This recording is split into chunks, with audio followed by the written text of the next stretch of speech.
2절 그 문통로의 너비는 10척이요 문통로 이쪽 벽의 너비는 5척이요 저쪽 벽의 너비는 5척이며 그가 성소를 측량하니 그 길이는 40척이요 그 너비는 20척이며 22절 곧 나무 제단의 높이는 3척이요 길이는 2척이며 그 모퉁이와 옆과 면을 다 나무로 만들었더라. 그가 내게 이르되 이는 여호와의 앞에 상이라 하더라. 오늘 우리 이 아침 또 에스겔 41장의 말씀을 함께 묵상합니다.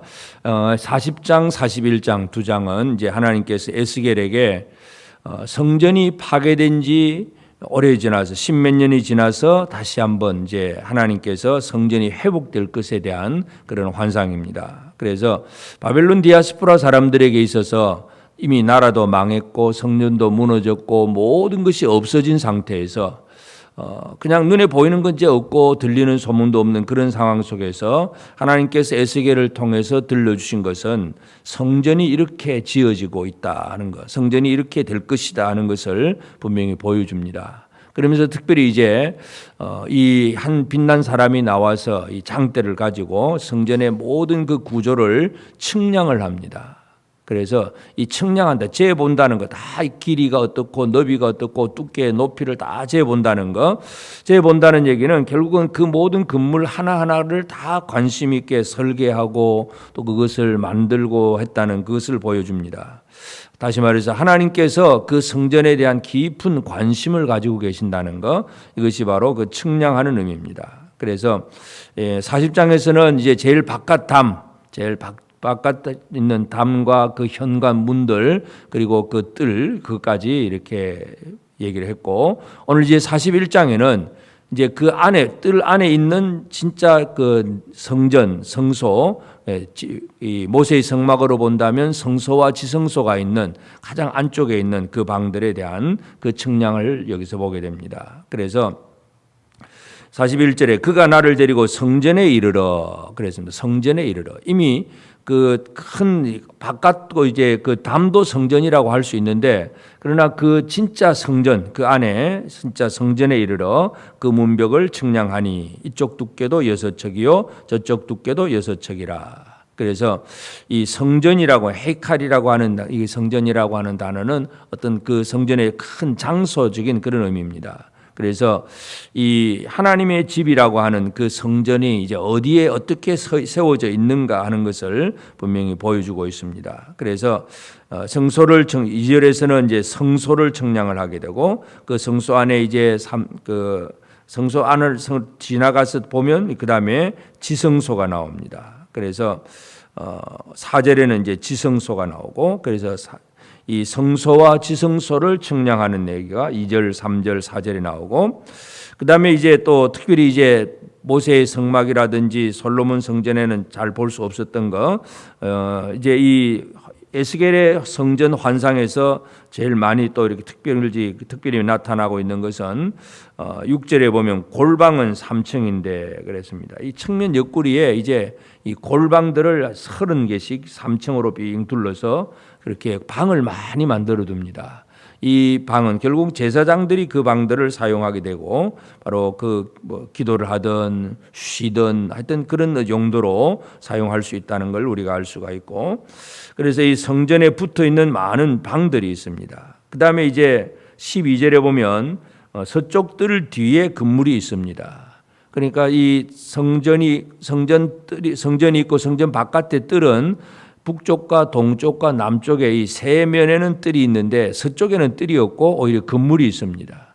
그러니까 서쪽에는 뜰이 없고 그냥 건물이 벽에 다 붙어 있는 그런 상황인데, 이 서쪽 뜰의 건물, 이 건물을 측량하니까 100척이고, 그래서 이 서쪽 뜰의 건물은 무엇인가에 대해서 여러 가지 뭐 얘기를 하긴 하지만 아마 그 여러 가지 뭐 쓰레기 처리장일 거다 뭐 이런 얘기를 하기도 합니다만은, 하여튼 부속 건물로서 성전에서 필요한 모든 일들을 진행하는 그런 일들을 했을 것으로 그렇게 우리가 이해하고 짐작을 합니다. 그래서 서쪽 건물을 하고, 그 다음에 이제 모든 그 문이나 또 벽이나 통로나 그 모든 벽에다가 이제 새겨 놓는 것들이 있는데, 18절 보면 늘판제야에는 그룹들과 종려나무를 새겼는데 두 그룹 사이에 종려나무 한 그루가 있으며 각 그룹에 두 얼굴이 있으니. 그래서 이 그룹들, 이 천사들의 얼굴, 그리고 종려나무. 그런데 이 천사의 얼굴이 하나는 사람의 얼굴이고 하나는 어린 사자의 얼굴입니다. 그래서 그룹과 종려나무, 또 이렇게 이 두 그룹이 이렇게 각기 그 종려나무를 쳐다보고 있는 그런 모습을 그렇게 그림으로 그려놓습니다. 그것이 성전 전체 다 모든 높이까지 그렇게 이제 그룹들과 종려나무를 그려놓는 것. 결국은 하나님께서 이스라엘, 이 종려나무의 그 상징이 바로 이스라엘 하나님의 나라고, 그 나라를 돌보시는 하나님의 그 어떤 관심, 사람의 얼굴, 사자의 얼굴. 그래서 물론 이제 우리가 내 생물이라든지 어떤 천사를 얘기할 때는 항상 이 네 가지 얼굴인데, 이 성전에는 두 가지 얼굴로만 이제 그림으로 그려져 있습니다. 사람의 얼굴과 사자의 얼굴. 지혜와 용기, 바로 이런 것들을 상징하는 것으로서 그려져 있고, 그래서 그 다음에 이제 21절에 이제 외전 문설주 그래 네모졌고, 그 다음에 22절에 나무제단의 높이는 세 척이요. 나무제단, 이 나무제단은 그 이제 성소에 있는 진설병상 그 얘기입니다. 그래서 이 떡을 진설해서 늘 안식일마다 12등의 떡을 진설해서 이스라엘 백성들이 하나님 앞에 드려져 있는 그런 모습을 설명을 하듯이 이 나무제단이 있고, 그래서 하여튼 그 외의 모든 것들, 이제 성전의 모든 벽의 그림들, 이런 것들을 우리가 쭉 보게 됩니다. 오늘 우리가 이 40장 41장을 통해서 하나님께서 이스라엘에게 주시는 것은 바로 그들은 지금 바벨론에 와서 모든 것이 다 무너져 버리는 그런 상태지만 하나님은 성전을 회복하신다는 그런 사인을 이 에스겔을 통해서 주고 계십니다. 이 얘기는 뭐냐 하면 결국 그들의 삶이 아무리 힘들고 어려울지라도 소망을 품고 살라, 바로 그 말씀입니다. 우리의 삶에 아무리 힘들고 어려운 일이 있어도 이런 회복의 환상을 보여주시는 것은 우리의 삶에 하나님께서 소망을 품게 하시는 것입니다. 아무리 우리가 이 세상 속에서 잘 살아도 소망 없는 사람은 가장 불쌍한 사람입니다. 지금 아무리 힘들고 어려워도 뭔가가 이루어진다고 하는 소망을 품고 살 수 있다는 것은 가장 복된 사람입니다. 그래서 오늘 우리의 삶에 있어서도 물론 우리가 이 성전의 그 크기와 규모를 일일이 다 이해하기는 쉽지를 않습니다. 에스겔을 통해서 보여준 것은 아주 다양한 각도에서 또 크기와 규모를 다 설명을 했는데, 그러나 하여튼 그 가장 중요한 것은 바로 그것은 성전, 지성소가 있고 성소가 있는 그 바로 성전이 회복된다는 것. 그래서 우리가 품을 소망이 뭐냐? 결국 지성소와 성소가 있다는 얘기는, 지성소는 하나님께서 언약궤를 두시고 그 위에서 하나님이 임재해 계시고 하나님께서 그곳에서 하나님의 백성들을 만나겠다고 하는 장소가 바로 지성소입니다. 그래서 우리의 소망은 바로 지금 내가 아무리 힘들고 어려워도 하나님은 나를 만나 주신다고 하는 것. 그래서 우리의 삶에 있어서 눈에 보이는 것은 별로 어떤 것들이 없지만 하나님의 성전이 있다는 것은 하나님은 나를 만나 주신다고 하는 것, 그리고 그 길이 열려지고 있다는, 그래서 그 문이 있고 문벽이 있고 통로가 있고 많은 것들을 얘기를 하고 있지만 하여튼 그 모든 통로를 통해서 결국은 지성소 안으로 들어간다는 것, 그것을 분명히 보여줍니다. 그래서 우리의 소망은 하나님께서 우리를 만나 주신다고 하는 것이고, 또 한 가지는 여러 가지 방들, 이 성전의 벽에는 많은 방들이 있어서 늘 그 성전을 떠나지 않는, 집에 가는 게 아니라 그 성전을 떠나지 않고 그 머무르게 하는 바로 그런 방들을 많이 만들어 둔다는 것은 바로 하나님과 함께하는, 동행하는 삶을 살아낼 수 있다는 것을 보여주는 그런 사인이기도 합니다. 그래서 우리의 삶에 있어서 늘 하나님과 함께할 수 있다는 것, 하나님의 거룩한 성전의 방에 지내면서 늘 하나님과 동행하고 하나님 앞에 그것은 뭘 하든지, 뭐 기도를 하든지 산송을 하든지 뭘 하든지 간에 거기에 거주하면서 뭔가 이 하나님의 일들을 해 나갈 수 있다는 것, 하나님의 허용하심이 바로 그것이 또 우리의 소망이기도 하고, 또 한 가지는 여기서 강조되는 것은 바로 그 성소의 나무제단 진설병상입니다. 이스라엘 백성들을 대표하는 12등의 떡을 매 안식일마다 진설해서 하나님 앞에 드려지듯이, 그래서 오늘 우리의 삶이 참 힘들고 아무리 어려울지라도 하나님 앞에 우리는 드려지는 사람, 하나님이 우리를 바라보시고 하나님께서 우리를 받으시고 하나님께서 우리에게 관심을 가지고 계신다고 하는 그 사실을 우리에게 보여줍니다. 그래서 에스겔 성전의 환상은 여러 가지 우리가 자세하게 지금 다 설명을 할 수 없지만 하나님께서 자기 백성들과 함께 하신다는 것, 하나님 백성들이 나올 수 있게 하시고 하나님이 그들을 바라보고 계신다는 것, 그래서 하나님과 늘 함께 동행하는 그런 삶을 살아낸다는 이것을 보여주고 있습니다. 그래서 바벨론 포로된 그 백성들의 삶은 눈에 보이는 건 없지만 이 환상에 대한 그 말씀을 기대하면서 이 땅을 힘있게 살아내는 것, 이것이 바로 그들에게 하나님께 주시는 은혜요 복입니다. 오늘 우리의 삶에도 마찬가지입니다. 우리의 삶에 아무리 힘들고 어려운 일이 있다고 할지라도 소망을 잃어버리는 사람은 가장 불쌍한 사람입니다.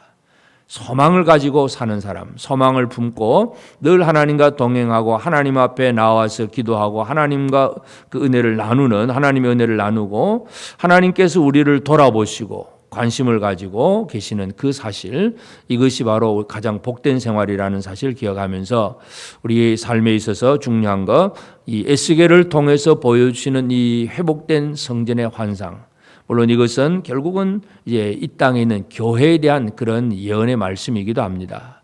예수 그리스도의 몸된 교회가 바로 이 성전의 환상으로 이어지고, 물론 또 그 진정한 성전은 건물 성전이 아니라 우리 고린도전서 3장 16절에서 보는 것처럼 우리 성도들의 마음이 바로 하나님의 성령이 거하시는 이 마음이 바로 하나님의 성전입니다. 그래서 오늘 우리가 이 성전에 대한 환상을 품는 것뿐만 아니라 내 안에 이루어진 하나님의 성전을 잘 이루어 나가는 생활, 성령으로 충만한 생활, 성령의 이끄심에 순종하며 나아가는 그런 우리의 삶이 되어서 오늘 이 하루도 우리가 육신적으로는 다양하게 어떠한 삶을 살아가든지 우리 마음속 성전은 분명히 세워져서 주님과 동행하고 주님이 나에게 관심을 가지고 우리를 쳐다보시고 우리는 그 앞에 내 모든 것을 내려놓고 하나님께 간구하며 나아가는, 그래서 하나님과 늘 동행하는 삶을 살아내는 복된 삶을 살아가는 저와 여러분 모두가 되어지기를 주의 이름으로 축복합니다. 기도하십시다. 이제 오늘 받은 말씀으로 함께 기도하겠습니다. 지금 현실이 아무리 힘들어도 하나님의 주신 소망을 품고 모든 어려움을 이기는 자로 살기를 원합니다. 하나님의 말씀에서 더 분명한 소망을 가지게 하옵소서. 에스겔이 본 성전 환상이 내 안에 이루어지는 성전임을 알고 내 안에 거하시는 성령을 힘입어 성전된 삶을 살면서 늘 하나님과 동행하는 삶이 되게 하옵소서.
이제 개인의 기도 제목을 가지고 하나님 앞에 기도하시기 바랍니다.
수고하셨습니다.